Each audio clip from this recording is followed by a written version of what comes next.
Hi, my name is Dr. Charles, and the pretty lady next to me is one of my favorite patients, Lori.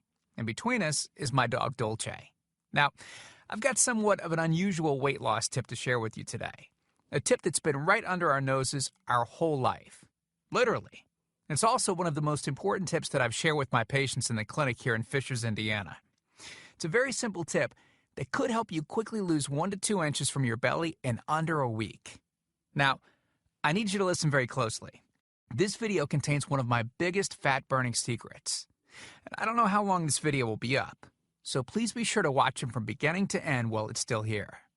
Okay, so you're probably thinking to yourself, listen, I've tried every diet known to man. I've given it my all, and it just keeps coming back.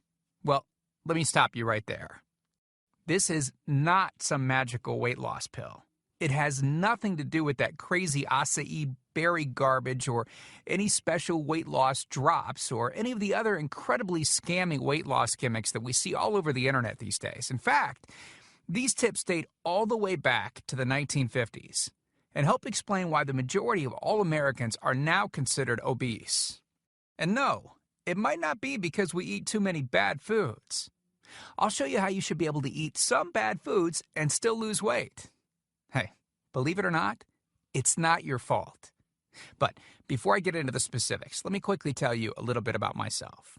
First of all, I'm a board-certified chiropractic physician, certified wellness practitioner, certified advanced nutritionist, speaker, author, have helped thousands worldwide.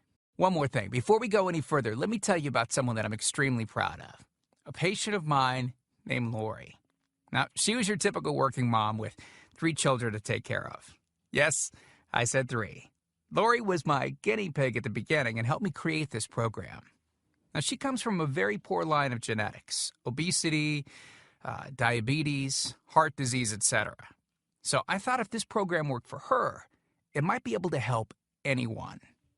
This one specific tip that I'm about to share with you helped Lori lose 2 inches from her belly, lose 8 pounds in only 9 days, lose 2 inches from each thigh, lose 3/4 of an inch from each arm, drop 3 dress sizes.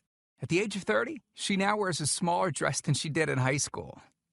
Now, I know you're probably skeptical, and I don't blame you. I mean, it sounds like something so dramatic that it must be torn from one of those supermarket tabloids, right?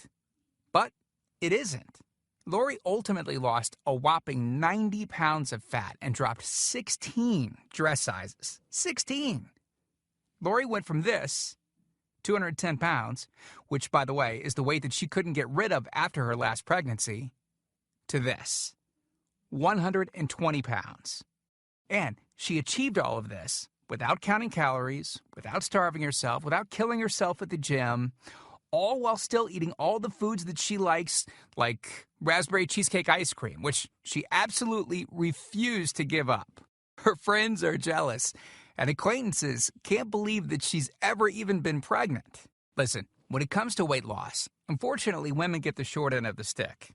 It's definitely harder for women to lose weight. In fact, women have been hardwired to not lose weight. And no matter how cheesy what I'm about to tell you sounds, it all makes perfect sense if we stop and think about it. Let me explain. It all stems back to the hunter-gatherer days of our ancestors. Men weren't built for fat storage at all. Men were built to be lean and fast to hunt food. How men can even accumulate fat at all goes completely against our genetics. On the other hand, women were built for fat storage to be able to survive and care for children during famine. Their essential minimal fat stores are many times higher than men. Women were built to accumulate as much fat as possible and to not lose those accumulations for childbirth, milk production, and child rearing. Now, unfortunately, we've been built to survive, not to look good.